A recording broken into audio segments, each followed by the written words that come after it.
Hi, welcome to another episode of the Elevate Ag Soil Talk podcast. And today we have David Olson, who is one of our partners, I guess you might say, with Elevate Ag. David, welcome to the podcast today. Looking forward to visiting with you. Hey, thanks very much, Jim. I appreciate it very much. Yeah, today we're going to talk about strategies maybe to that you can go into for breaking down fall residue. But first of all, David, tell us a little bit about yourself and where you're at and what you do and why we would call you to talk to you about this topic today. Sure.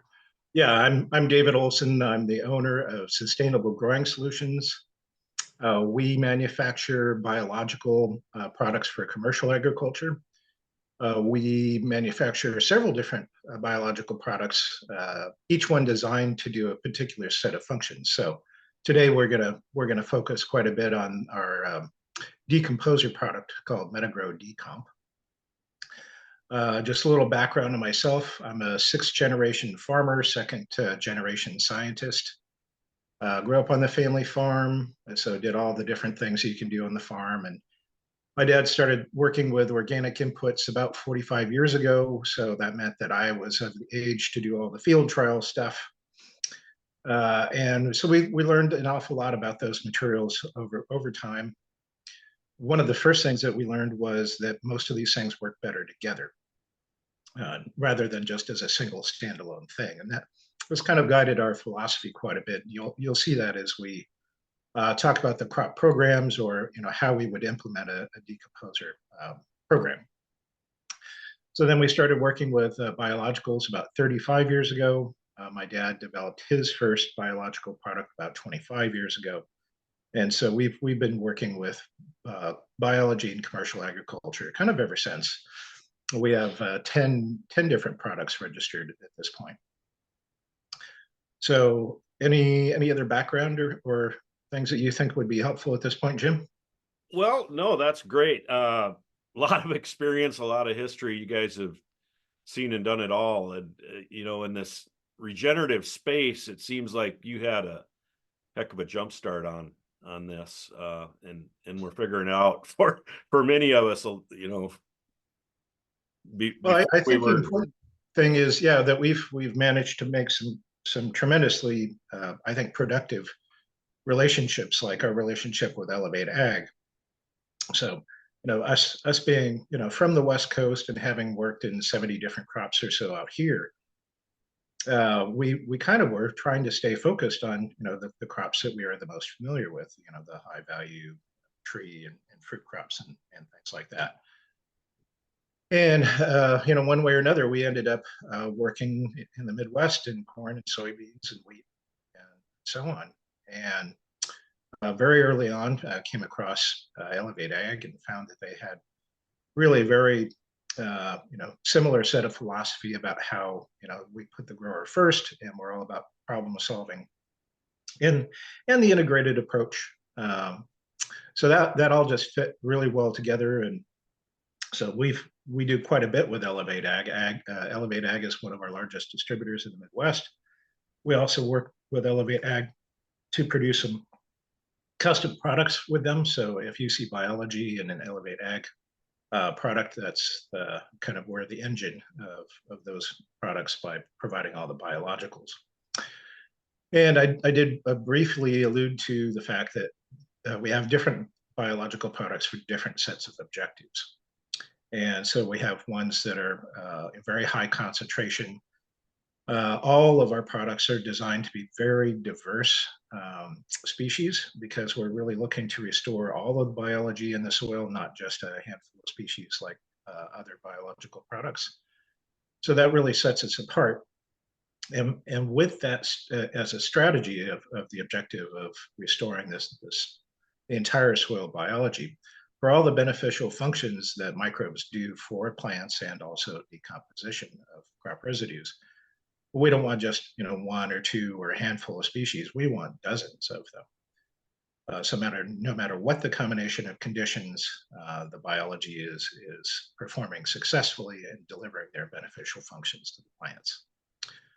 So the decomposition one is an application that I particularly like. I think it's one of the higher value opportunities that we have because there's quite a number of things that we can accomplish. And in all of the biological applications and objectives to restore soil health and plant vigor, I always say time is our friend. The more time that we have for the biology to build up a healthy, robust, active population, the better it goes for us. And so this crop residue cycle and decomposition is actually pretty ideal because here we have a few months in the fall to break those materials down, but we're also building our biology so that the next crop that we plant into that soil, we've got a kind of a rip-roaring, very beneficial biology to support those plants and the seed germination and stand establishment process. So it's not just decomposition critters that are doing the job. We've got the whole host out there ready to go next spring, almost like an inoculation. It very much is. Yeah. Yeah. So we start out with, a very, very, very large and diverse set of microbes. And then we actually train them to do the job that we want. So in the case of decomposition, what we've got is a bunch of lignins and cellulose that we want to be broken down. Corn residue. Yeah, exactly. Corn being a great example of kind of a tough one. Yeah. And the plant structures you have to appreciate are designed to protect themselves from being broken down. So part of our application strategy, is to acknowledge and address that kind of structural protection that the plants have. So what we do is we actually take a population of microbes and we train them to select the population for microbes that have the ability to produce the enzymes that break down cellulose and lignin. So that's cellulase and lignase. So lots of microbes have the ability to do different things. But they don't do everything at once.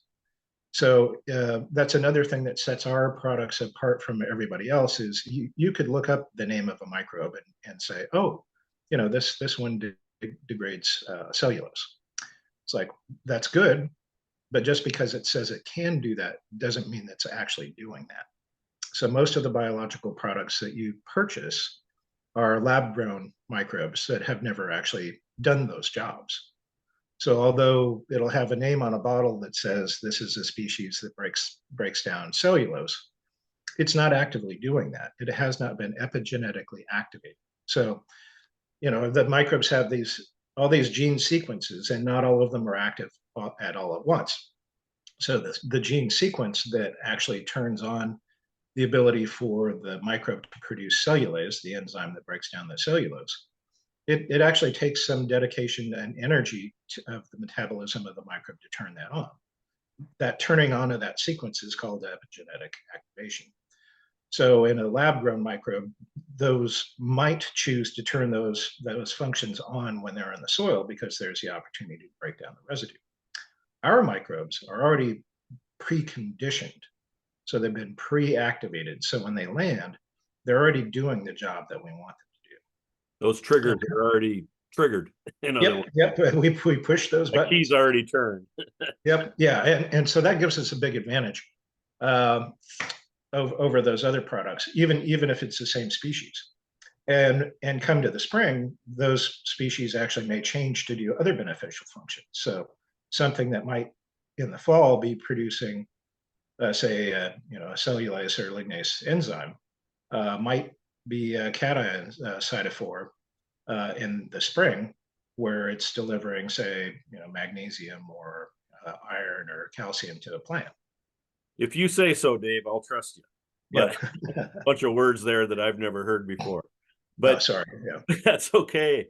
But the point of it is we're getting a lot of bang for the buck out of these microbes that have been, as you said, trained to do the job. Yep. And then they can switch their job as conditions maybe are different in the springtime then. So that's really interesting. So what microbes are we? I mean, we hear about bacteria and fungi, of course, and certain particular fungi. Who are the main players here? Sure. Yeah. Principally, we are talking about bacteria and fungi. There's also yeast and archaea and algae. Those are all also present in our products, and they will play some minor roles in the decomposition process. When you're talking about lignin structures, honestly, it's the fungus that do the heavy lifting. They're the best producers of the lignase enzyme. And so that's another thing that sets us apart with our decomp product is we have a very good and balanced fungal population. And if you look at most decomposer products, they're bacteria only. And the bacteria are better at breaking down cellulose. They're an important part of the community, and you can break down crop residue with bacteria, but it goes a lot better if you've got the fungi doing the heavy lifting, especially in the lignin. Get the full gamut out there then, and the diversity. So another one thing because I forgot to interject this is, so we have the population diversity, we have the epigenetically activated microbes that are already doing their job. The other thing that we deliver in our product that other biological products wouldn't is that in the course of us training the microbes, turning them on to do their job, we also build up a tremendous amount of enzymes and metabolites in the product. So those enzymes actually are being delivered as you put it on. So you get an immediate response because those enzymes start to react. So other biological products would produce those materials over time.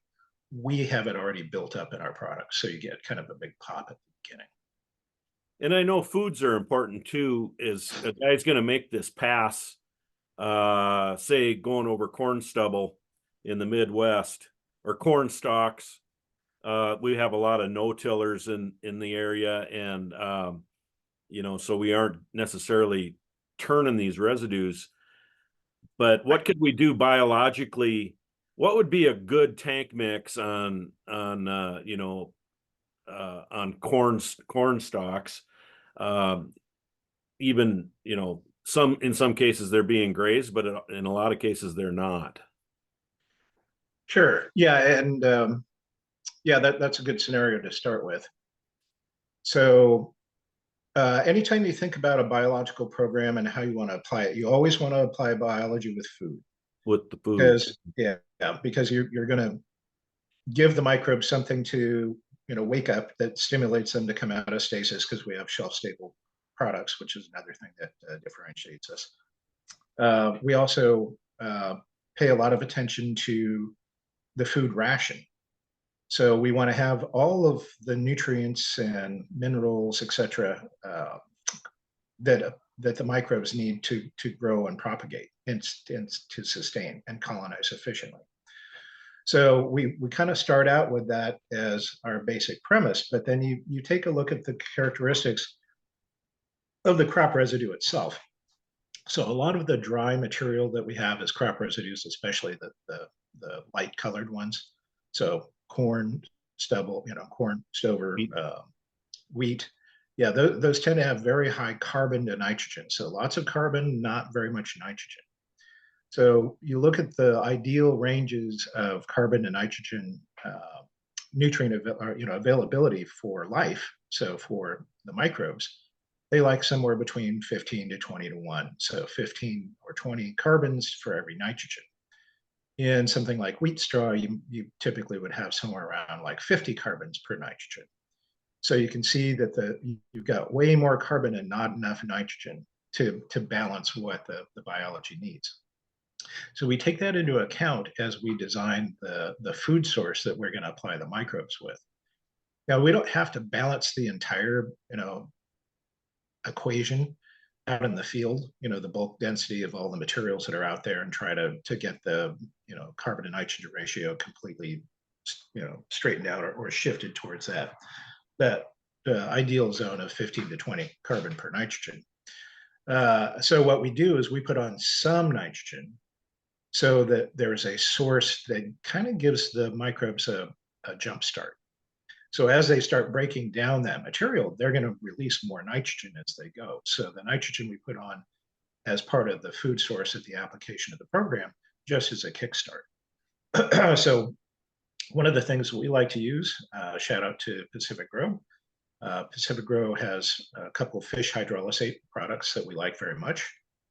And typically for an application like this, we would use their oceanic product. So usually anywhere from 1 gallon to say 3 gallons per acre. Again, partially dependent on how we're trying to balance or initially balance that carbon to nitrogen ratio. Another reason why I really like the Pacific Grow Oceanic in our decomposition programs is that it has a very nice lipid content because the fish scrap is from salmon, a very high oil content fish.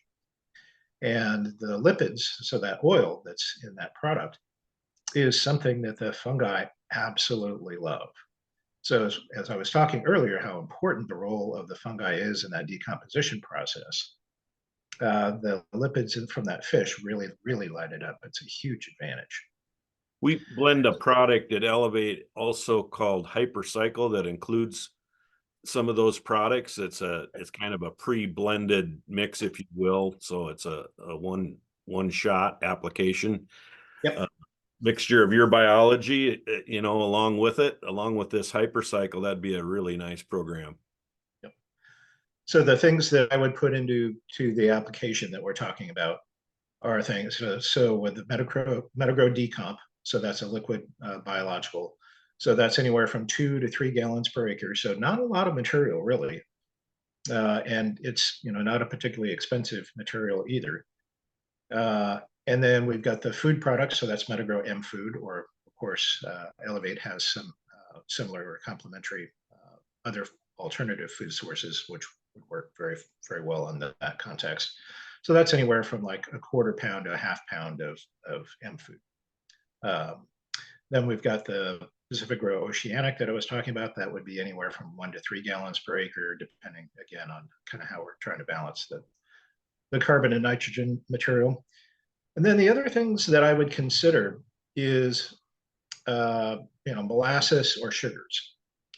And we don't use a lot of those typically, but we do have a lot of growers that are in the northern climates, up where you are, Jim, where the period of time from harvest to like frozen solid ground is oftentimes pretty short or even past. Time zero. And what the sugar does is it's a very cheap, fast energy source for the biology. So again, it's just kind of a kickstart. I prefer the molasses because it has a little bit more sustained action than just say a simple raw sugar. Mm-hmm. And so that in my mind helps offset some of the slowed down metabolism that happens in cold temperatures with biology. So when it gets cold, microbes don't stop, but they do slow down.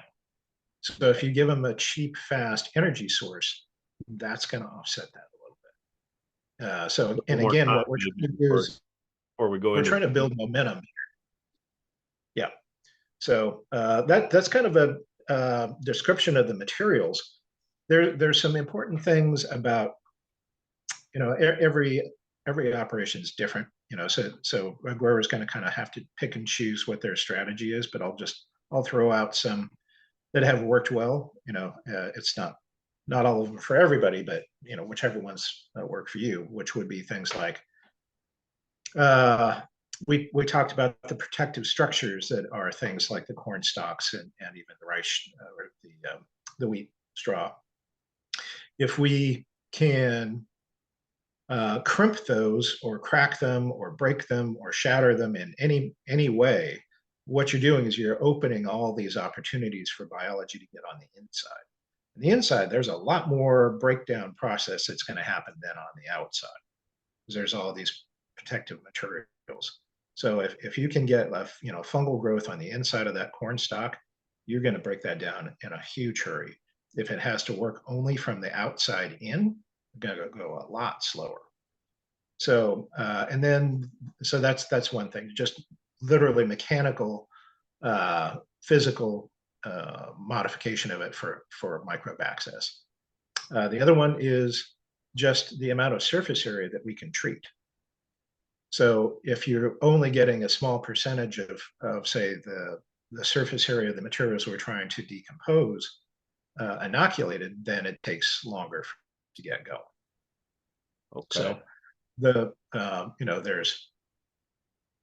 rollers, there's crimpers, there's light surface discs, there's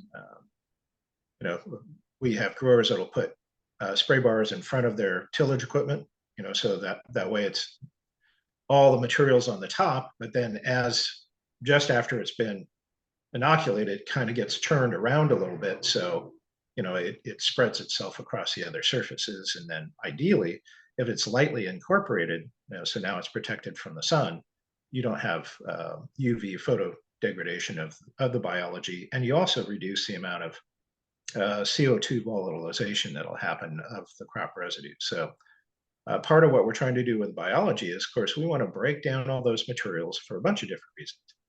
One is we want to capture all those nutrients, and we want to sequester those in the soil so that biology can feed that to the next set of crop. Of course, as the biology does its thing, it starts building soil tilth. So we improve soil respiration. We also are sequestering carbon. So of course, most of our soils are carbon short. And so to the degree that we can build carbon in the soil in the off season like this by capturing that residue rather than having it oxidize and volatilize, so much better. The other advantages, of course, of breaking down all this material is we are eliminating potential overwintering habitat for pests and diseases. So there could be fungal diseases that were maybe at a low level of pressure in the previous crop. Certainly, we want to suppress those and not have those be a dominant species as we plant into that next spring. There's all sorts of insect that will overwinter in litter and trash, and in the field. And if we break down that material and take away that habitat, they don't overwinter so well. So we're also reducing our pest pressure for the following season. So it sounds like a fall application of a residue breakdown system like you've described might be a great way for someone to get started down the path of soil health or regenerative. And it also has me thinking, as a lot of guys are planting late cover crops or winter cereals, might be an opportunity also to get a residue breakdown started on whatever you're planting that rye or winter cereal into. It could all be done in one pass. But we're going to run out of time here, David, but we'll have to save a little information for next time and the next topic. But I think we covered this really well. I appreciate you joining us on the podcast today. And is there anything else you'd like to mention? Or? No, yeah, I hope that we've intrigued people enough to want to learn more. I think you made a fantastic point that the decomposition cycle is a really easy one for a grower to get involved with, maybe as one of their first steps, because it doesn't necessarily have some of the same logistics or infrastructure challenges as some of the other opportunities. And it is probably your biggest bang for your buck. So I think it's a great place to start.